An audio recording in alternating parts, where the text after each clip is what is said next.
Welcome to this tutorial video. So in today's class, we'll look at what we call ketogenesis. Now, before I even start talking about ketogenesis, I want you to remember something that we looked at that is very, very important before we even talk about this ketogenesis. Remember, we looked at fatty acids oxidation, or what we call beta oxidation. Now, in the process of beta oxidation, remember we said that beta oxidation is a process that involves the breakdown of what? Fatty acids in order to produce acetyl-CoA. Specifically, if you want, you can say the breakdown of what we call palmitic acid in order to produce acetyl-CoA. Now, apart from that, I would also like to remind you that we talked about the specific organs that are involved in this beta oxidation. And we said among those organs were the liver, right, skeletal muscles, as well as what? The cardiac muscles. But we mentioned something special about the liver. What did we say? Beta oxidation in the liver is very, very special because the liver is able to produce what we call ketones. These ketones are produced in the process of what?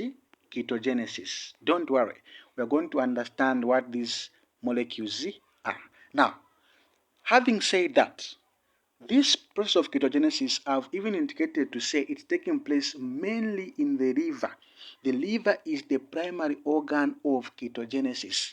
Actually, you find that some other sources, they can even tell you to say it usually takes place in the liver only, because the liver is the main primary organ of ketogenesis. Now, let's get back to our topic. Having that background, so what is this ketogenesis? Just looking at the term itself, keto then genesis. So ketogenesis is a process that involves the formation of ketones. The formation of what? Ketones. Now, we have got what we call ketone body synthesis or ketogenesis. That is just the other name for ketogenesis. If you want, you can say ketone body synthesis. It is simply a process that involves the formation of what? Ketones, or what we call ketone bodies. Now, if you're wondering right now to say, what are these ketones? What are these ketone bodies? So these ketone bodies, we're saying that they are energy source molecules. Let me zoom in there. So these ketone bodies, they are energy source what? Molecules. I know you are confused to say, what does he mean when he says these ketone bodies are energy source molecules? Now, before I even talk about this slide, let me summarize the topic for you just to be able to have a general overview of what is happening. So, we are saying that beta oxidation, let's go back to beta oxidation just for a moment. So we said that beta oxidation involves the breakdown of fatty acids in order to produce acetyl-CoA. Now, since we're talking about the liver, so let's talk about beta oxidation in the liver. So in the liver, of course, there'll be the very beta oxidation, which will be breaking down fat acids to produce acetyl-CoA. So what happens is that as the liver is performing or undergoing beta oxidation, what will happen is that there will be what? Production of ketone bodies. That is if you've got increased amount of acetyl-CoA. Now, you must understand the conditions or rather circumstances when this process is what taking place. And this is quite simple. Why? It's because you already know the conditions in which beta oxidation takes place. We looked at that in my video. You can find it. We looked at that. So the same conditions that promote beta oxidation are the same conditions that promote the same conditions that promote beta oxidation are the same conditions that are going to promote ketogenesis. So what did we say? In beta oxidation, when the blood glucose levels are low, there will be beta oxidation. When somebody is starving, when somebody has got, maybe they're exercising too much, okay, or maybe they're in a low fed state, they lack glucose, blood glucose levels are low, they are starving, then there'll be beta oxidation. Why? Because we said that the body will start depending on what? On fats to be able to provide the body with what? Energy as it converts, break down that fat acid and forms acetyl-CoA. And we say that acetyl-CoA can go into the Krebs cycle. After that, produce NADH, FADH that can be used in the electron transport chain. So I need you to understand that this process of ketogenesis takes place when the blood glucose levels are low. Why? Because it is from the same acetyl-CoA that is produced through beta oxidation that will be able to provide or rather produce what we call ketones. So ketones are produced from what? Acetyl-CoA. To be specific, you must understand that ketones are produced from excess acetyl-CoA. And what have we said? That excess acetyl-CoA is coming about because there is frequent or increased amount of acetyl-CoA. So when there's too much beta oxidation, because this person or this patient has low blood glucose levels, you find that the body will start breaking down those fats and they'll be producing a lot of acetyl-CoA. So as the body is producing those fats too much, okay, because there's no glucose, the person or patient is depending on those stored fats. So as it's producing, acetyl-CoA from those stored fats, when those acetyl-CoA molecules accumulate or when they're in excess, they will start being converted to what? To ketones. So that is what we are talking about today. So ketogenesis is simply a process of producing ketone bodies from acetyl-CoA. And we are saying that they are NH molecules. So having looked at that, I want you to know that these ketone bodies, since they're being formed from acetyl-CoA, at some point they can be converted back to acetyl-CoA. In other words, saying that they are NH molecules. So if at all the body notices to say, okay, I think I've stopped producing a lot of significant acetyl-CoA, let me go back to those ketone bodies that I formed from the same acetyl-CoA, convert them back to acetyl-CoA, and then be able to provide what? Energy for the body. So that's what we are looking at. Now, we are saying that high levels of acetyl-CoA are going to promote ketogenesis. I've already told you this concept. We are saying that it is from excess or high levels of acetyl-CoA that will be able to produce or form ketones. These ketones are just NH molecules that are used to provide energy in a case whereby there is increased starvation, when there is increased blood glucose levels. There are organs, for example, your brain, okay, your heart muscles and skeletal muscles, they'll be like, okay, since we had formed ketones at some point when we had excess acetyl-CoA, so let's go back to them and convert them back to acetyl-CoA so that we can use that acetyl-CoA in the Krebs cycle, then produce NADH, FADH in electron transport chain and provide energy. Now, apart from that, there's a concept here that is saying that decreased pyruvate dehydrogenase activity. What does this concept mean? This concept is saying that when there's decreased pyruvate dehydrogenase activity, there will be increased amount of this ketogenesis. Oh, that concept may confuse you, but I'm going to explain. So remember, pyruvate dehydrogenase, what did we say about it in glycolysis? We said that when the body is undergoing glycolysis, remember, glycolysis is just simply the breakdown of glucose to produce pyruvate. And then we say that pyruvate now that is being produced in aerobic respiration, in the presence of oxygen, that pyruvate will be converted to what? To acetyl-CoA by the enzyme that we call pyruvate dehydrogenase activity. Enzyme. Now, how is it that the decreased amount of pyruvate dehydrogenase activity is going to cause increased amount of ketogenesis? So here's the concept. Remember that insulin promotes glycolysis, but in this particular case, there is no glucose. The blood glucose levels are low, so the body is going to be, secreting reduced or low amount of insulin. So the body wouldn't want to be secreting insulin when the blood glucose levels are low, because insulin promotes the breakdown of glucose.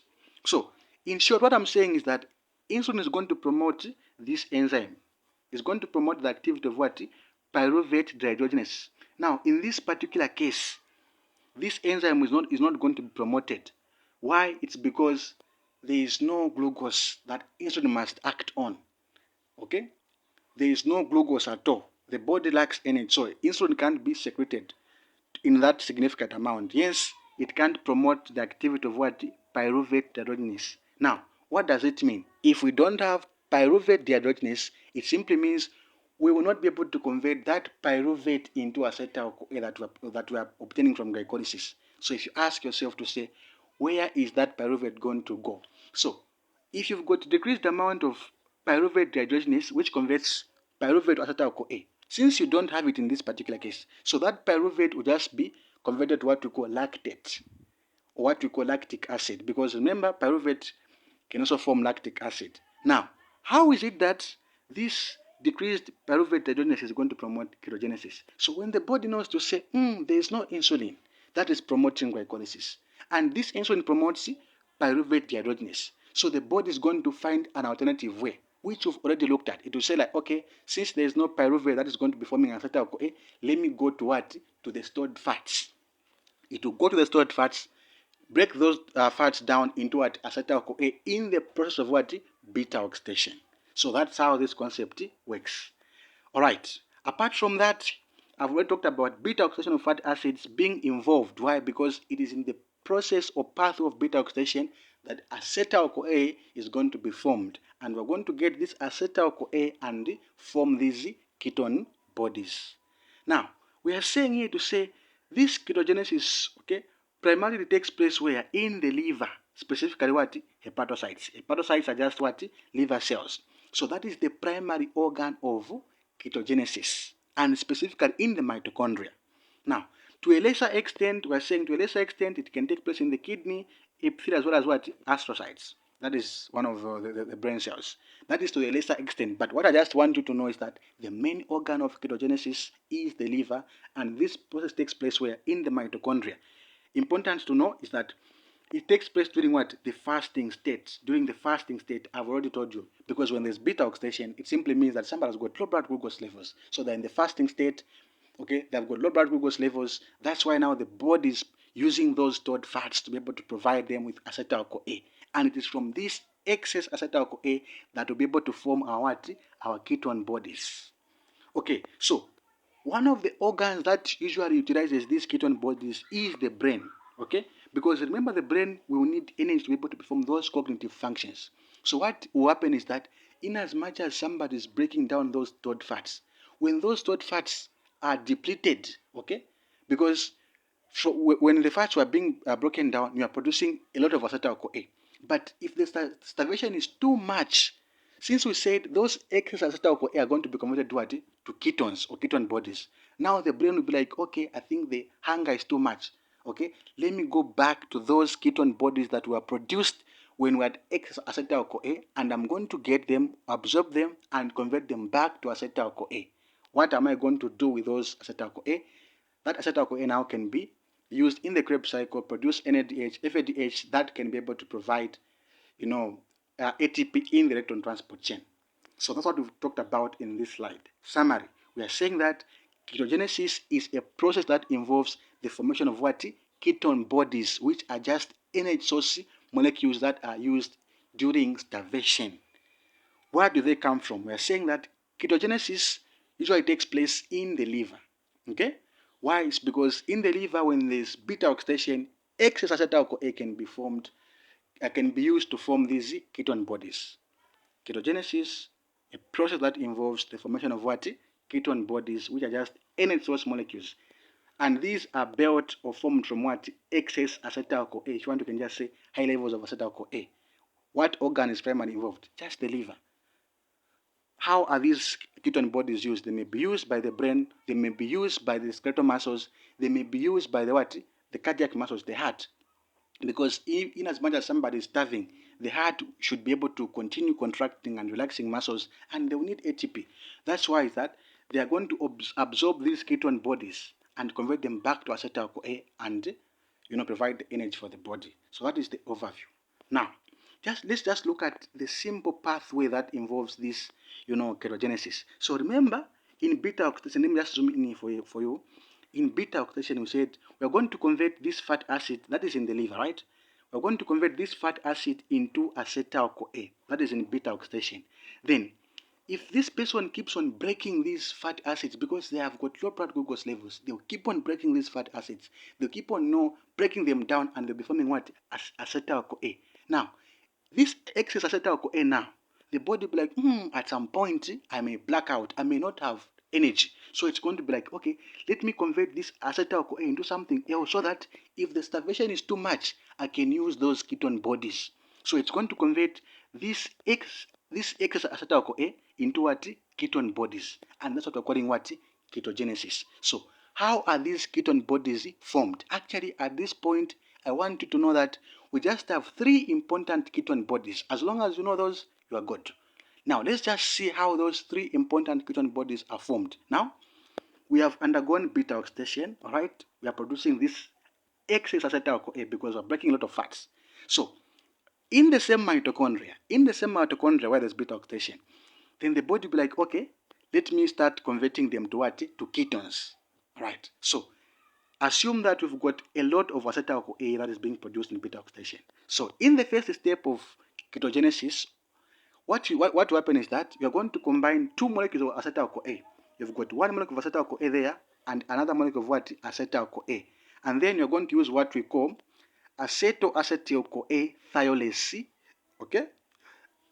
That is what you are going to, that's what you're going to form actually, the molecule. When you combine acetyl-CoA and acetyl-CoA, you form what we call acetoacetyl-CoA.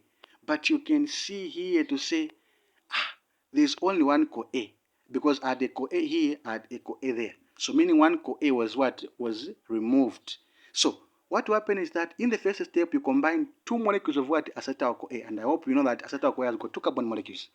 Okay? So you get one acetyl-CoA there, one acetyl-CoA, you form what we call acetoacetate. You form what we call acetoacetate. And the enzyme that combines these 2 molecules of acetyl-CoA is what we call thiolase enzyme. That is the first step. So after we combine those 2 molecules of acetyl-CoA and we form what we call acetoacetyl-CoA. So what will happen is that in the second step, this acetoacetyl-CoA is going to react with another molecule of acetyl-CoA. Remember, you've got a lot that are coming here. So after you form your acetoacetyl-CoA, another acetyl-CoA again is going to be added, you can see. So you're going to combine acetyl-CoA and what we call acetoacetyl-CoA that you got in the first step. Now, this enzyme that catalyzes this process is what we call HMG-CoA synthesis. So HMG simply means 3-hydroxy-3-methyl-glutaryl-CoA. I'm going to show what we mean. So we have got one acetoacetyl-CoA that you got when you combine 2 molecules of acetyl-CoA using thiolase enzyme. Then you add another acetyl-CoA. Then you form what we call HMG. So this HMG is what you have down there. So the enzyme that you use to combine acetyl-CoA and acetoacetyl-CoA is what we call HMG-CoA synthesis. HMG-CoA synthesis. So you can see that since here I've got a CoA, I've got acetyl-CoA, even here there is what? Acetoacetyl-CoA.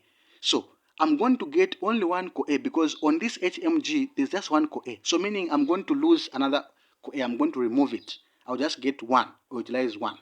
So after I combine acetyl-CoA and acetoacetyl-CoA, I form what we call HMG. HMG simply means what? You can come here. It simply means, this is your HMG molecule. It simply means 3-hydroxy-3-methyl-glutaryl-CoA. What does this mean? Let me zoom in for you. So if you're counting your carbon atoms, if you start from there. This is the first carbon, second carbon, third carbon. So on the third carbon, there is an hydroxyl group. Remember we're saying 3-hydroxy. And on this third carbon, there's a methyl group. Remember we're saying 3-methyl. So the molecule is going to be called 3-hydroxy-3-methyl-glutaryl-CoA. Alright. Let's just summarize what we've looked at so far. We've said that in ketogenesis, what will happen first is that you're going to combine 2 molecules of what? Acetyl-CoA using what? Thiolase enzyme, and you form acetoacetyl-CoA. You lose one CoA. What enzyme do you need? You need what we call thiolase enzyme. After that, after you form your acetoacetyl-CoA, you add another acetyl-CoA. So you combine acetyl-CoA and the acetoacetyl-CoA, you form what you call 3-hydroxy-3-methyl-glutaryl-CoA, or what we just call HMG. What enzyme do you use? As you combine acetyl-CoA and acetoacetyl-CoA, use what we call HMG-CoA synthesis, because we're just forming HMG. Apart from that, now we're going to continue, because at this particular point we have not yet formed our ketone bodies. So you find that this HMG can be used to form cholesterol. We're going to look at that. This HMG, this 3-hydroxy-3-methyl-glutaryl-CoA can be used to form what? Cholesterol in the cytoplasm. We're going to look at that later. For now, let's continue in this mitochondria and form our ketones. Now, after that, you find that this HMG is going to be used to form what? Ketones.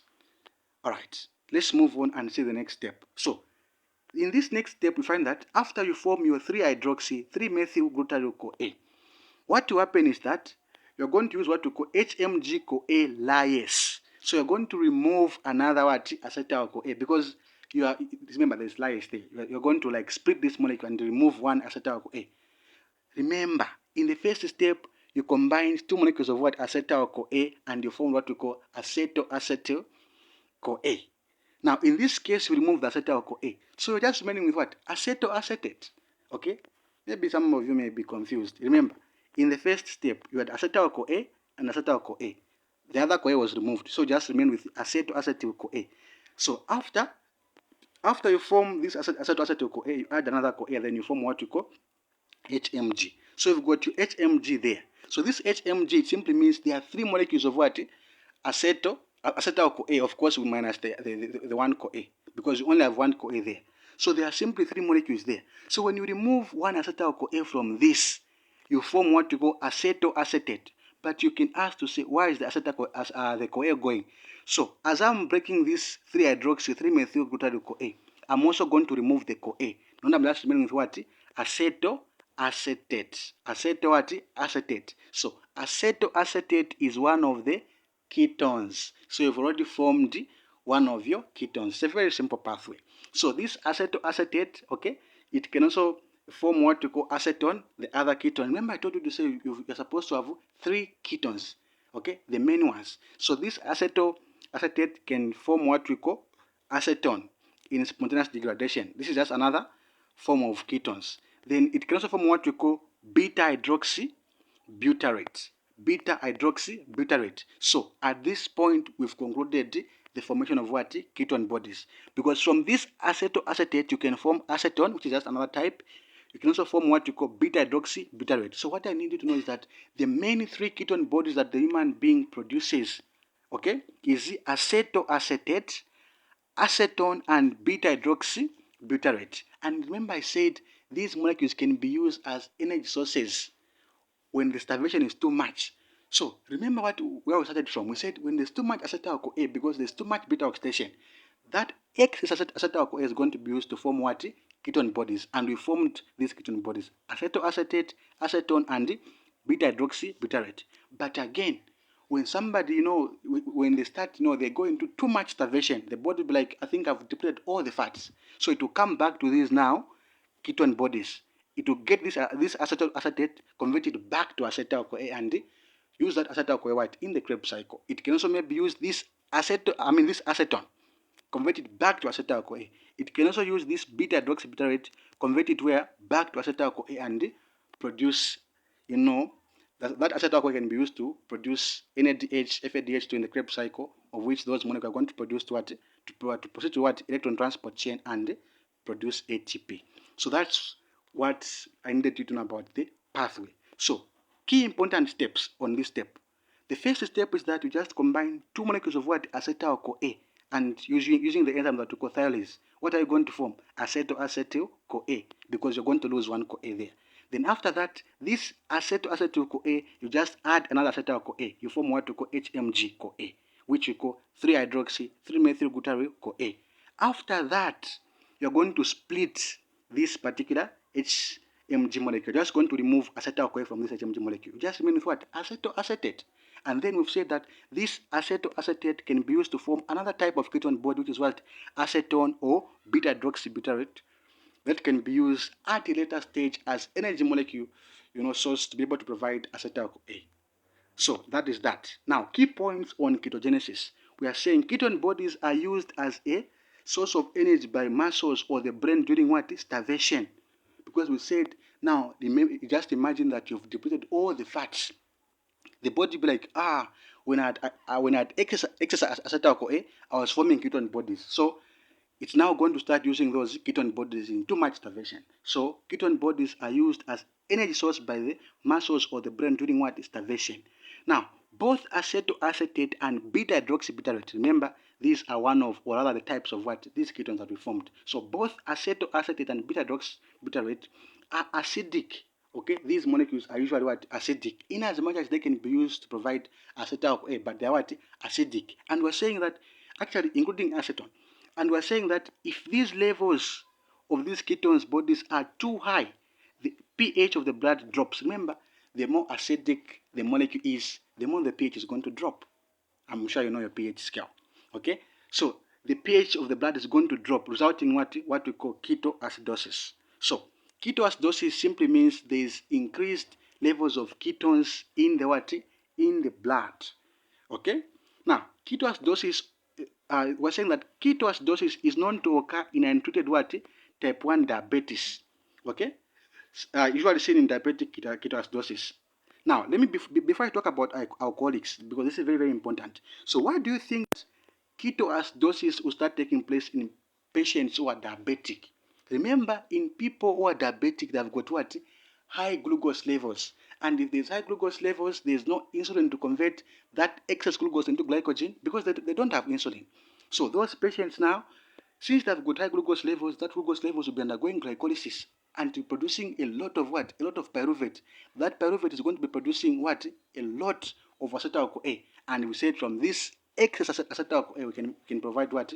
We can form these ketones. So that's why patients who are diabetic, because they've got too much glucose. Too much glucose simply means too much pyruvate because of glycolysis. Then too much what? Acetyl-CoA. When there's too much acetyl-CoA, those acetyl-CoA molecules can be used to form ketones. So as long as there's excess acetyl-CoA, ketones are going to be formed. So basically in patients who are diabetic, there's what we call ketoacidosis. In those that are not diabetic, we don't call it ketoacidosis, we call ketosis. Of course, everything is the same. There's increased amount of ketones in the blood, but for those that are not diabetic, let's say that they're just starving, okay, there's no diabetes, we call it ketosis. But in patients who are diabetic, we call it ketoacidosis, but the concept is the same. In both, there is increased levels of ketone bodies in the blood. Now, we are saying that this process of this ketoacidosis can take place where? In alcoholics, after prolonged drinking without intake of sufficient carbohydrates. Seen in alcoholic ketoacidosis, just think about it. So these alcoholics, okay, they don't eat too much, okay? They don't eat too much. Maybe they're not eating well because they're just focusing on beer. So what will happen is that since they are not eating too much, they don't have carbohydrates, the body is going to start breaking down what? Their stored fats. And remember, that is just beta oxidation. In beta oxidation, you produce excess acetyl-CoA. That excess acetyl-CoA can be used to produce what we call ketone bodies. So you can just answer the questions here. What are the three main ketone bodies that are produced during ketogenesis? We said we've got three: acetoacetate, acetone, and beta-hydroxybutyrate. Under what conditions does the liver increase ketone body production? When the blood glucose levels are low, when somebody is starving or in starvation. That is what I wanted you to know about ketogenesis. Thank you so much for watching this particular video. Remember to subscribe for other upcoming videos. Thank you.